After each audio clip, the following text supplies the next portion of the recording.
धन्यवाद दोस्तों। मैं श्याम धरबिंद, जो कि आज कक्षा 10वीं की जो वास्तविक संख्या चैप्टर है उसका अगला प्रमेय है आपका अंक गणित का आधारभूत प्रमेय। अंक गणित का आधारभूत प्रमेय क्या है भाई, इसे हम जाने। अंक गणित का आधारभूत प्रमेय क्या है? जब यानी कि प्रत्येक भाज्य संख्या को अभाज्य संख्या के गुणनफल के रूप में व्यक्त करना ही अंक गणित का आधारभूत प्रमेय कहलाता है। प्रत्येक भाज्य संख्या को, इसके पहले भाज्य संख्या, अभाज्य संख्या, सअभाज्य संख्या हमने भली भांति बताया है आपको। कहने का मतलब, जब भाई प्रत्येक भाज्य संख्या को अभाज्य संख्याओं के गुणनफल के रूप में व्यक्त करना ही अंक गणित का आधारभूत प्रमेय कहलाता है। जहां यह एक अद्वितीय होता है। अद्वितीय का मतलब अभाज्य, भाई वहां तक काटिए जिसके बाद उसको काटा न जा सके, तभी तो हम उसे अभाज्य गुणनखंड कहते हैं। अब देखिए, यानी कि प्रत्येक कहा गया है इसमें, प्रत्येक भाज्य संख्या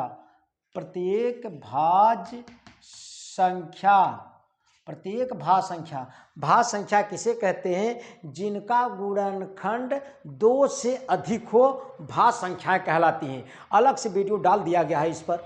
भाज्य संख्याएं किसे कहते हैं? ऐसी संख्या जिनका गुणनखंड 2 से अधिक हो, भाज्य संख्या कहलाता है। और जिनका गुणनखंड केवल 2 ही होता है, अभाज्य संख्याएं कहलाती हैं। सअभाज्य संख्याओं हमेशा जोड़ा में ली जाती हैं। जब दो संख्याओं का HCF 1 आए तो सअभाज्य संख्याएं कहलाती हैं।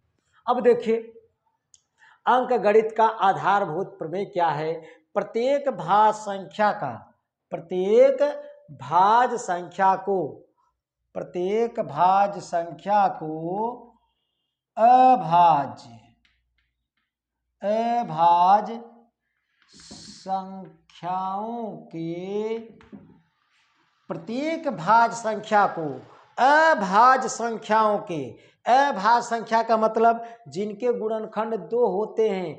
भाज्य संख्या का मतलब जिनके गुणनखंड 2 से अधिक होते हैं। भाज्य संख्या में जैसे 4, 6, 8, इनका गुणनखंड देखिए 1 होगा, 2 से भी कटेगा, यह 4 से स्वयं कटेगा, यानी कि यह कारण यह भाज्य संख्या हुआ। और 6 का देख लीजिए, 1 से कट रहा है, 2 से कट रहा है, 3 से कट रहा है और 6 से भी कटेगा, यह भाज्य संख्या हुआ। जिनका गुणनखंड 2 से अधिक हो, भाज्य संख्याएं, और जिनका गुणनखंड 2 हो, केवल अभाज्य संख्याएं। अब जैसे देखिए, 2 प्रथम अभाज्य संख्या है, इनका गुणनखंड 1 से कटेगा और 2 से कटेगा। 3 1 से कटेगा, 3 से कटेगा। 5 1 से कटेगा, 5 से कटेगा। अभाज्य संख्या आपने विधिवत समझ लिया। इसका अलग से वीडियो भी डाला गया है, विधिवत देखने का प्रयास कीजिए। अब देखिए, परिभाषा हम बता रहे हैं। प्रत्येक भाज्य संख्या को अभाज्य संख्याओं के गुणनफल के रूप में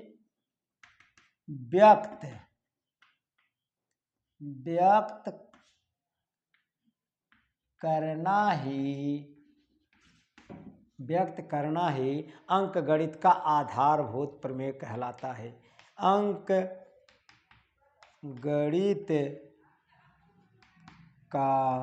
अंक गणित का आधारभूत प्रमेय कहलाता है।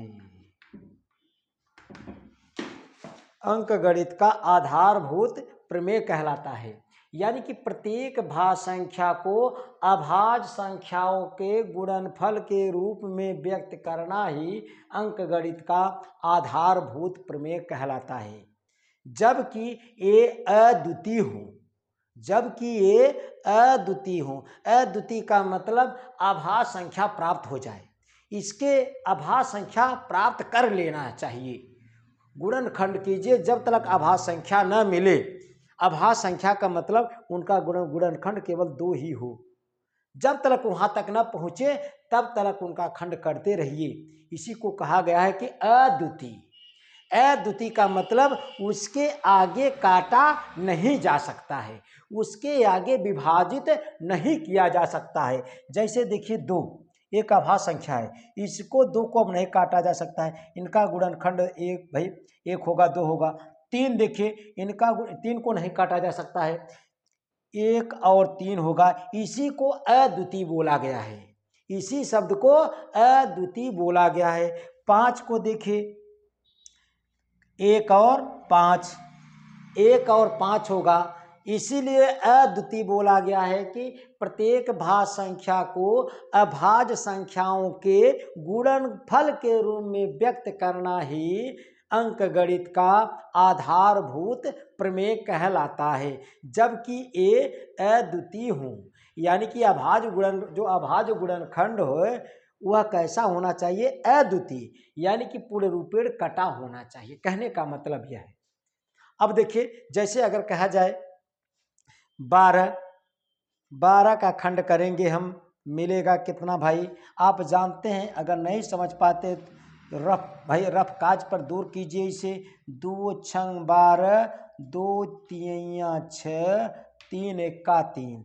12 के जगह यानी कि 2 घाते 2 लिखेंगे और 1 3, ऐसे लिखना है आपको। अभाज्य गुणनखंड के रूप में ऐसे लिखना है। अगर कहा जाए 8 का हम करेंगे तो 2 घाते 3 मिलेगा, 2 घाते 3 मिलेगा। अब इसीलिए अगर आपको एचसीएफ पूछ लिया जाए, एचसीएफ का मतलब जो दोनों में रहे उसे उतार लीजिए। अब 2 घाते 2, 2 घाते 3 है, इसके अंदर भी 2 घाते 2 है, इसीलिए 2 घाते 2 इनका एचसीएफ हुआ, यानी कि 2 दूना 4। एलसीएम कहा जाए अगर निकालने के लिए, एलसीएम माने जो मिले उसे भी उतारिए, जो न मिले उसे भी, यानी कि हाईएस्ट वाला उतार लीजिए। इसके लिए आ जाएगा 2 घाते 3 और यह 3, 2 घाते 3 गुणे 3। आप हल करेंगे, 2 के 3 बार गुणा करेंगे तो 8, 8 त्रिक 24 आएगा। कितना आएगा भाई? 24। ऐसे लिखा जाता है। अंकगणित का आधारभूत प्रमेय क्या है? हमने बताया प्रत्येक भाज्य संख्या को अभाज्य संख्याओं के गुणनफल के रूप में व्यक्त करना ही अंकगणित का आधारभूत प्रमेय कहलाता है। कि ये अद्वितीय का मतलब इसका खंड न हो सके।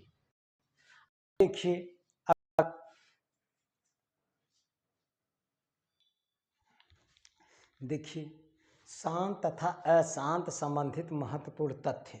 वास्तविक संख्याओं में शांत अशांत से तमाम प्रश्न बनते हैं, कैसे बनते हैं कैसे नहीं। देखिए शांत तथा अशांत संबंधित महत्वपूर्ण तथ्य। भाई महत्वपूर्ण तथ्य क्या है? जब किसी परिमेय संख्या का मतलब P/Q के रूप में कोई संख्या लिखा है। जब किसी परिमेय संख्या का हर का अभाज्य गुणनखंड, जब कोई परिमेय संख्या हो उसका हर का अभाज्य गुणनखंड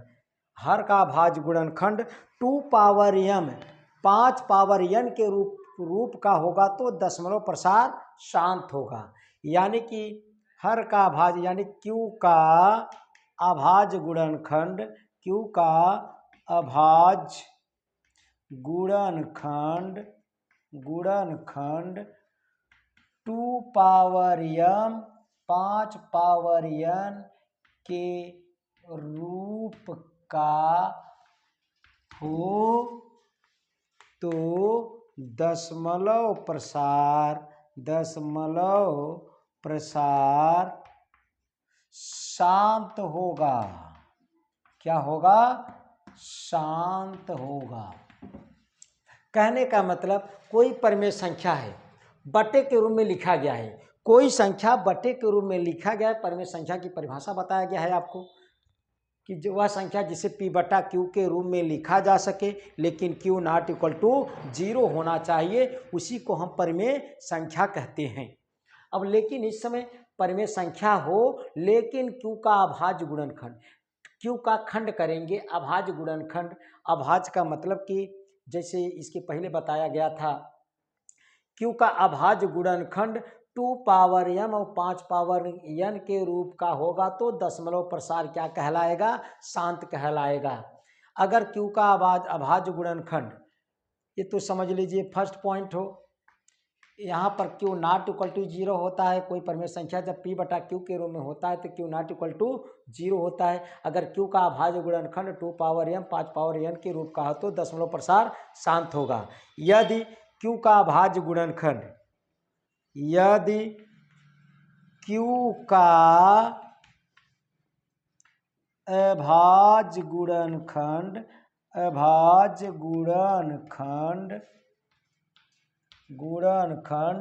2 पावर m 5 पावर n के रूप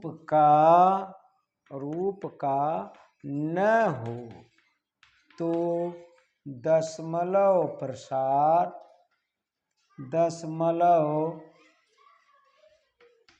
प्रसार अशांत होगा। कहने का मतलब आप जान चुके हैं।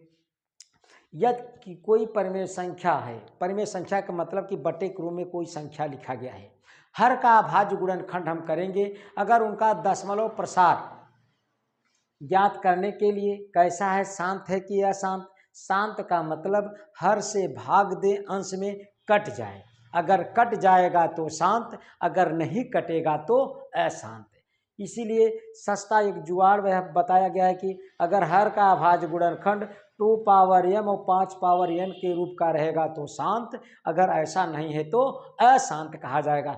ऐसा नहीं रहेगा तो कभी हर से अंश नहीं कटेगा। कहने का मतलब यह है। अब जैसे देखिए, जैसे उदाहरण हम बता रहे हैं, कुछ उदाहरण दे दिया जाए आपको। अब जैसे फर्स्ट उदाहरण आप देखिए, तमाम सवाल तो हल कराएंगे ही, जितना सवाल है एक साइड से एक साइड तक आपको हर एक वीडियो अपलोड कर दिया जाएगा। प्रश्नावली एनसीईआरटी पैटर्न हल कराया जा रहा है, आप सब जानते हैं। एनसीईआरटी पैटर्न जो आपके बोर्ड परीक्षा में जैसा आता है, एक एक प्रश्न हल कराया जाएगा। अब जैसे देखिए, अगर हम फर्स्ट उदाहरण ले रहे हैं, जैसे अगर यहाँ पर आ गया 2 बटा अगर आ गया आपका 5, 2 बटा 5 आ गया। अब देखिए हर का अभाज्य गुणनखंड करेंगे। हर का अभाज्य गुणनखंड, ये तो बहुत छोटा हुआ, जैसे 25 ले लिया हमने। देखिए तब हर का अभाज्य गुणनखंड, हर का अभाज्य गुणनखंड करेंगे। अभाज्य गुणनखंड का मतलब 25 का खंड करेंगे।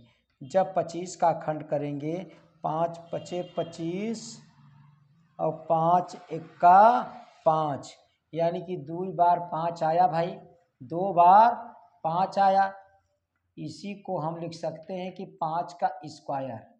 अब देखिए इसी को लिखा 2 और 5 घाते 2।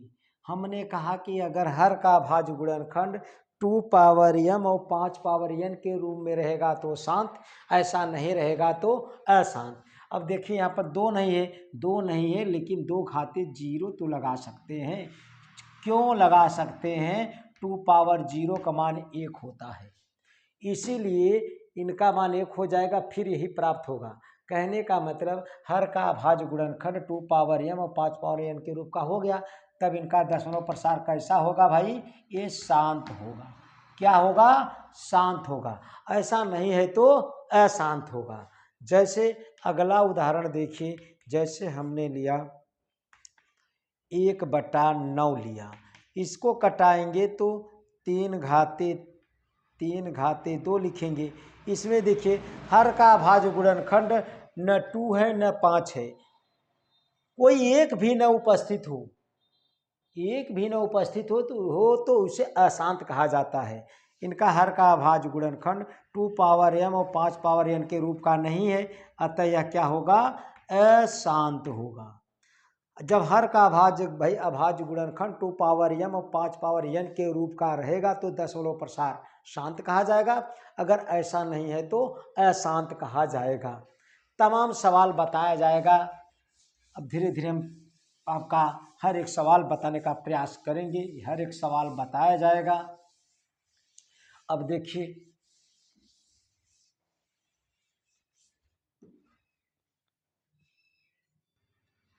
अगला सूत्र आपका है, यह है,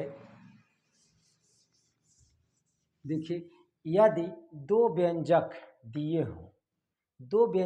हों तो उनका में से अगर ल से पूछा जाए, फार्मूला होता है पहला व्यंजक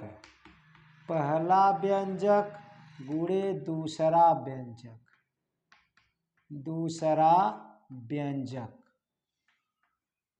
व्यंजक बराबर में से गुणे ल से, माने ल से। पहला व्यंजक गुणे दूसरा व्यंजक बराबर में से गुणे ल से, इसी को कहा जाता है, चाहे कह दीजिए पहला बहुपद गुणे दूसरा बहुपद बराबर में से गुणे ल से, चाहे कह दीजिए पहला पद गुणे दूसरा पद बराबर में से गुणे ल से। बस इतने सूत्रों से तमाम हम उदाहरण सहित सवाल को हल कर सकते हैं।